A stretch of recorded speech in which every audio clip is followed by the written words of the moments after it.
সিরাজগঞ্জ পৌর শহরে জরাজীর্ণ ঘর থেকে ২ দফায় উদ্ধার হওয়া ৩ বস্তা টাকা নিয়ে আলোচনায় আসা সেই ভিক্ষুক সালেকা পাগলি মারা গেছেন।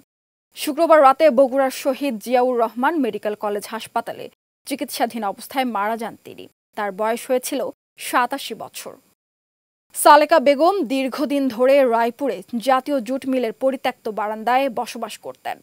সিরাজগঞ্জ পৌরসভার কাউন্সিলর শাহরিয়ার শিপু জানান, বেশ কিছুদিন ধরে সালেকা অসুস্থতায় ভুগছিলেন, তবে টাকার অভাবে চিকিৎসা করাতে পারেননি। কিন্তু গত ৯ অক্টোবর দুপুরে তার ব্যবহৃত পরিত্যক্ত বারান্দা থেকে ২ বস্তা টাকা উদ্ধার হয়।